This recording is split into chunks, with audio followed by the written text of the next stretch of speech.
السلام عليكم، كي دايرين؟ نتمنى تكونوا بخير وعلى خير.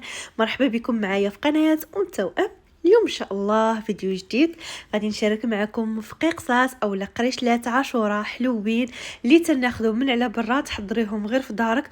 تبارك الله، واحد الكميه اللي هي وفيره، مكونات اقتصاديه وفي المتناول. ان شاء الله الا جربتيهم فانا متاكده غادي ينالوا اعجابكم. هذه وصفتي المعتمده، يعني تخدميها سواء لوليداتك او الا كنتي كتخدمي لي كوموند خدميهم بعينك مغمضين. غادي نعطيكم ان شاء الله جميع التفاصيل وكل شيء ان شاء الله. غير تبعوا معايا الفيديو حتى الاخير وما تنساوش ليا واحد لايك او لا جيم. بارطاجيو الفيديو مع الاصدقاء والعائله في مواقع التواصل الاجتماعي لتعم الفائده. وندوزو ان شاء الله للمقادير وطريقه التحضير.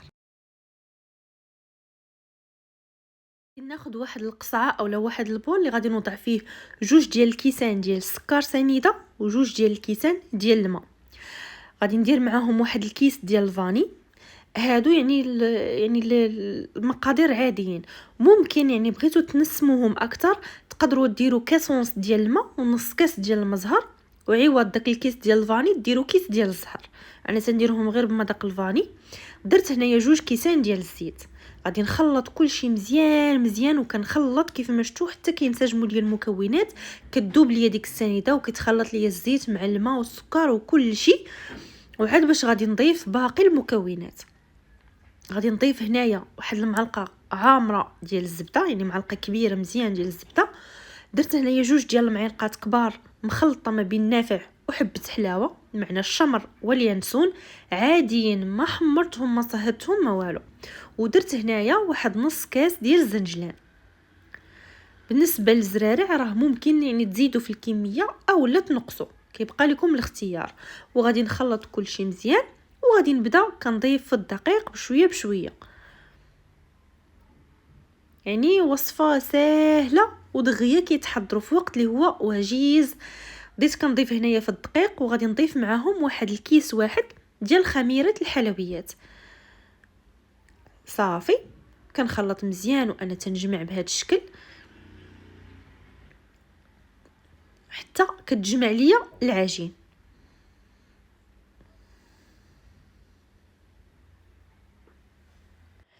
كنبقى نضيف في الدقيق وكنجمع برؤوس الاصابع حتى كتجمع ليا العجين، ما كتبقاش تلصق ليا في اليد. في نفس الوقت ما تمشي تضيفوا الدقيق بزاف حتى كتقصاح لكم العجين، غير شويه. بالنسبه للكميه اللي هزت ليا هنا، هزت ليا 670 غرام، ولكن يعني تقدر تهز لكم اقل او اكثر، ما تقيدوش بنفس القياس اللي عطيته. غادي نخلي العجين ديالي ترتاح ما بين 10 دقائق حتى لنصف ساعه.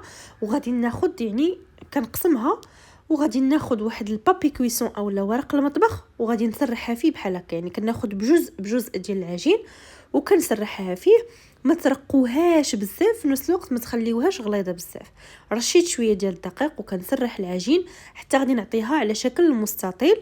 غادي نديروا ورق المطبخ على حساب اللاطه اللي عندكم قداش، يعني الصفيحه ديال الفرن.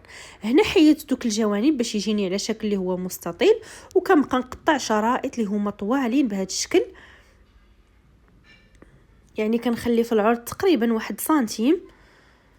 ويعني وانتوما ديروا يعني عينكم ميزانكم. المهم كندير شرائط اللي هي طويله، نقطعهم كاملين بهذا الشكل بالطول وغادي نعاود نقطعهم بالعرض.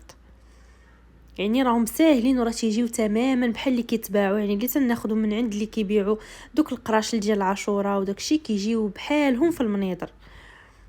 صافي وغادي نقسم العرض بهذا الشكل هذا. وهنايا واخا تشوفوهم ملاصقين ما كاينش مشكل، انا يعني واخا تلاصقوا ليا رانا غادي نوريكم من بعد كيفاش غادي ديروا ليهم وغادي تجيكم كل حبه يعني بوحديتها.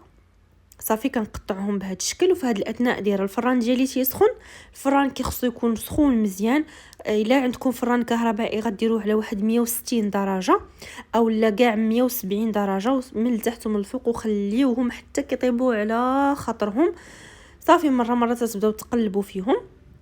الا عندكم فران ديال الغاز غادي نديروه يعني الفران يسخن مزيان العافيه مهيله بحال الشمعه، وخليوهم حتى كيطيبوا من التحت وهبطوهم يتحمر ليهم الوجه ديالهم. كيف ما شفتوا دخلتهم يعني حتى تشمعوا. صافي يعني دخلهم الطياب ما بقاوش عجينه، بقى لهم غير تحمر وخرجتهم. بديت كنفكهم راه ساهلين، يعني كتبداو هكا غير كديروا كتحلوهم بيديكم دغيا كيتحلوا. صافي ونعاود نرجعهم يعني كيتحمروا. شفتوا راهم ساهلين ودغيا كيوجدوا بالخف.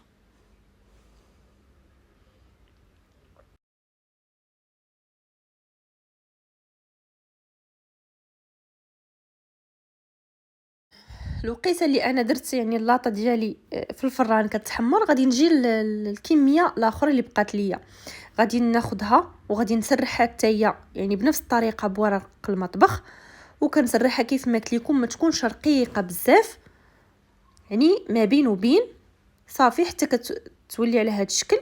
كنحطها في الصفيحه ديال الفرن وكنقطعها شرائط، يعني بنفس الطريقه كيف ما درت الاولى غادي ندير الثانيه. كنقطعهم هكايا بالطول وغادي نعاود نقطعهم بالعرض، وماشي مشكل يعني تقدروا ديروا يعني ولو فران ديال الضو، تقدروا ديروا لاطه فوق من لاطه وتخليهم يعني تيطيبوا بجوج مع بعضياتهم. صافي حتى هي نفس الطريقه، ملي غادي ندخلها كيتشمعوا غادي نخرجها ونعاود نحلها هكا بيديه ونعاود ندخلها تكمل الطياب ديالها وتحمر. ونتلاقى معكم ان شاء الله.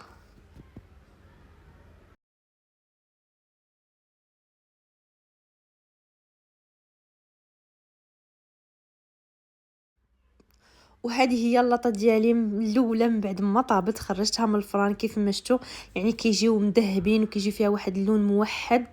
هذه كذلك اللاطه الثانيه حتى هي من بعد ما خرجتها وعاودت لاطه اخرى، يعني خرجوا لي 3 ديال اللاطات، وراه تبارك الله كيخرجوا واحد الكميه وفيره وساهلين، يعني تقدروا ديروهم غير في واحد السويعه ديال المكانه هانتوما كملتوهم دغيا كيوجدوا كيجيو لذاذين بزاف هكا، تشربوهم مع كويس ديال اتاي ولا توجدوهم ان شاء الله العاشوراء.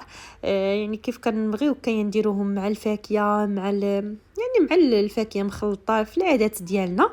وهذا هو الشكل النهائي ديالهم كيفاش كيجيو رائعين.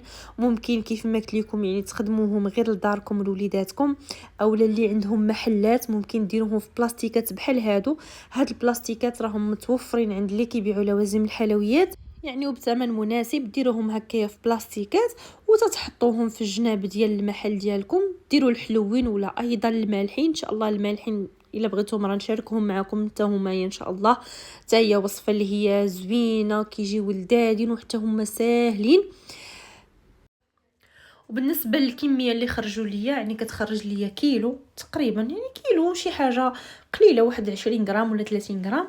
وبالنسبه للثمن ديال البيع يعني تقدروا ديروا لهم 50 درهم للكيلو. كنتو غادي نديروا الزرارع يعني اقل، فممكن تنقصوا من الثمن. كنتمنى الفيديو ديال اليوم يرقكم الى اعجابكم. كنشكركم جزيل الشكر على حسن المتابعه والتشجيع. الى اللقاء في فيديو قادم ان شاء الله، مع السلامه.